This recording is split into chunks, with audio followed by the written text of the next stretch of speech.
a paixão e o sofrimento de Jesus. O sofrimento de Jesus, ideias confusas sobre o sofrimento, valor central na vida do cristão.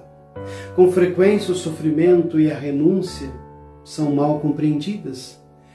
Santo Inácio não insiste sobre o sofrimento, mas em Jesus Cristo que sofre.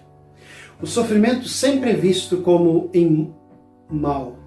A impotência, característica da humanidade de Cristo, explicará sua paixão, que apresenta aspectos bem concretos que deverão ser bem questionados. Enquanto homem, nós não podemos considerar Jesus como um super-homem. Em Jesus não encontraremos o sofrimento tão próprio da nossa natureza pecadora, produto da inveja, ressentimento, apego egoísta às pessoas e coisas, vazio interior, antipatias. Jesus não amou nem procurou arbitrariamente o sofrimento, nem para si nem para os outros, como se assim estivesse praticando algo agradável aos olhos de Deus. Porque o que agrada a Deus não é o sofrimento, mas a atitude com que abraçamos o sofrimento, por amor a Jesus Cristo. Jesus comprometeu toda a sua vida em fazer desaparecer todo tipo de sofrimento dessa terra. Como contam os próprios evangelistas, o que deseja segui-lo não poderá ignorar os que sofrem e trabalhar para tirar todo o sofrimento da vida dos seres humanos. Jesus Cristo se encontrou com o sofrimento provocado por quem se opunha à sua missão. O mesmo acontecerá a seus fiéis seguidores.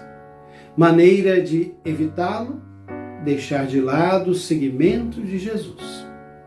Existem sofrimentos que surgem da nossa liberdade, outros das nossas limitações e outros ainda que provêm das limitações da criação. Atitudes perante o sofrimento: rebeldia destruidora, resignação amarga, aceitação por amor de Deus e dos outros como Jesus Cristo.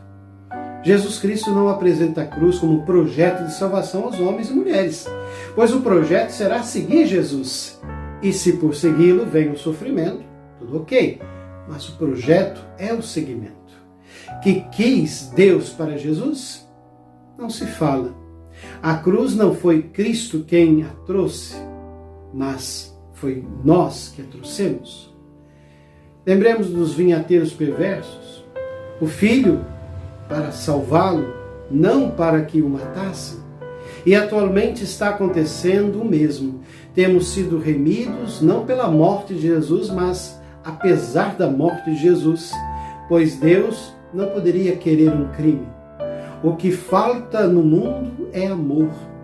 Deus não está em quem produz a dor, mas está em quem a sofre. A paixão não é um eclipse de Deus, mas uma revelação de Deus. A vontade de Deus que Jesus fosse fiel à encarnação. Era necessário que o Filho do Homem padecesse. E de que necessidade se fala? Da necessidade histórica, dadas as condições da mensagem que incluiria a perseguição. Deus é Deus da vida e não da morte. A encarnação não estabeleceu de uma vez o relacionamento Deus-homem. Assim se verifica o crescimento de Jesus mediante as opções que vai tomando. O que nos salvou foi esta fidelidade de Jesus à vontade do Pai. Assim, o sofrimento pode nos ajudar no amadurecimento da personalidade, especialmente fazendo-nos sensíveis aos sofrimentos dos demais. Amor, ternura, capacidade de sofrer. Os estoicos rejeitam o sofrimento, porém também desconheçam o amor. Os olhares de Jesus na paixão. As 7 palavras, por que não? Frequentemente mal ouvidas ou mal escutadas e pior, mal interpretadas. Os olhares de Jesus, significado do olhar, a expressão dos sentimentos mais profundos do ser humano, angústia, tristeza, medo, raiva, mas também alegria, felicidade, serenidade e, sobretudo, amor, porque se torna um dos meios mais significativos de expressão do amor. É por isto que os artistas plásticos sentiram tanta dificuldade de desenhar e pintar este olhar humano do Senhor Jesus.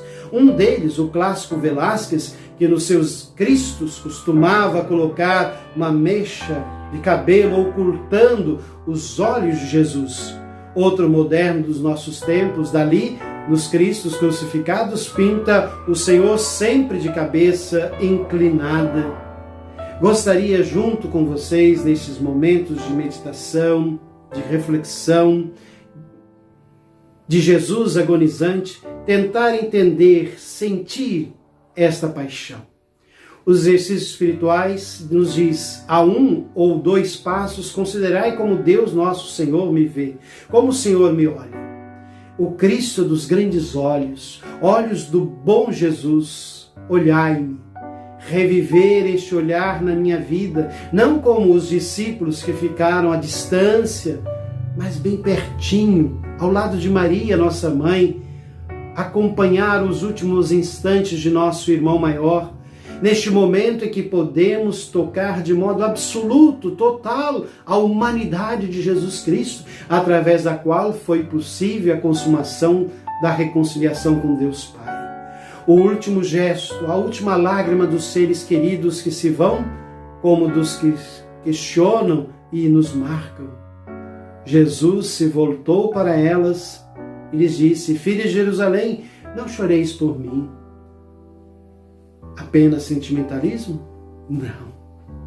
Olhar a mãe, São João, vendo assim a sua mãe e perto dela o discípulo que ele amava, Jesus disse, cuidai um do outro. Depois, tenho sede. A humanidade, expressão da fraqueza, de dependência, solicitando um favor. Meu Deus, por que me abandonastes? Expressão de quem perdeu momentaneamente o referencial da própria vida, mas uma evidência de traço neurótico humano. Tudo está consumado. Duplo olhar para o Pai e para os homens e mulheres. O projeto de reconciliação levado à perfeição. Pai, em tuas mãos entrego o meu espírito. O povo fica lá para olhar, sem ver, sem sentir profundamente. Deus nos olha através do olhar humano de Jesus Cristo, com o olhar aos apóstolos. Tratando-se de André, a palavra grega significa profundidade, exaustivamente, criativamente, transformadoramente. Ativemos aos olhares de Deus nossa vida pessoal, para que possamos sentir que Deus nos olha na nossa absoluta individualidade.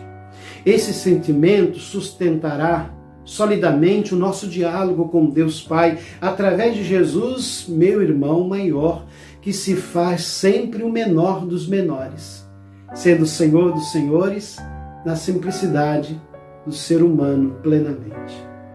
Meditemos.